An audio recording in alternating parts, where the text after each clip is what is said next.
Le mot United States, USA, est en lui-même tout un programme. D'où vient le mot United? Ça vient du français unité, qui est doté d'un D, parce que dans l'ancien français, on mettait un D au passé composé. Et donc on a créé un barbarisme, en quelque sorte, qui est United, alors que nous avons uni. États-Unis, eux, ils sont United, donc c'est plus long. Et States, ben, ça vient aussi du français, ça vient du mot français État, ils ont enlevé le E, c'est les États-Unis. Et de manière générale, j'en prépare un gros travail là-dessus, un gros ouvrage qui s'appellera les United States, terre de tous les syncrétismes. Il y a un certain nombre de langues qui écorchent la langue qu'ils empruntent. Par exemple, je vais prendre l'exemple de l'italien, de l'espagnol, de l'anglais. Dans l'anglais, par exemple, pour dire étalon, ils disent stallion. Pour dire les études, ils disent studies. Pour dire espion, ils disent spy. Bon, donc ils suppriment le début des mots, ce qui est un peu étonnant. Parce que le début des mots, c'est souvent le préfixe, et le préfixe est très important.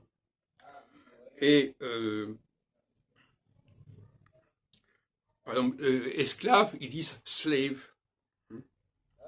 Écriture, ils disent scripture, ils enlèvent le E de écriture. Parce qu'en français, on dit écriture, on dit scripturaire. Donc ils créent le mot écriture à partir de l'adjectif scripturaire, et donc ça donne scripture, scripture.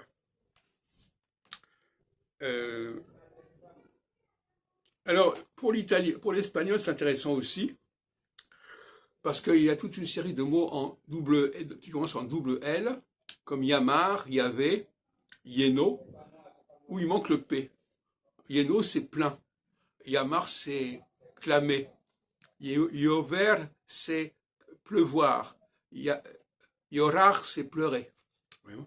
Donc, c'est des emprunts qui ont été qui ont été fabriqués à partir d'éléments qui n'étaient pas complètement pertinents. Par exemple, en anglais, pour revenir à l'anglais, on dit story, à partir de history. Donc ils ont enlevé le I et le HI de history. Qu'est-ce que j'ai noté encore? Spade, par exemple, spade, l'épée, ils ont enlevé le E de ça donne spade. D'ailleurs, en français, ça veut dire aussi spadassin.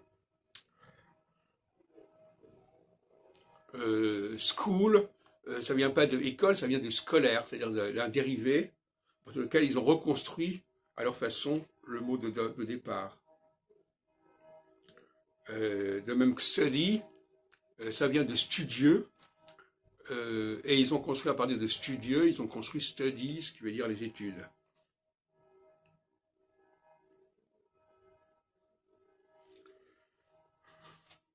Voilà, donc quelques exemples de ce syncrétisme anglo-saxon.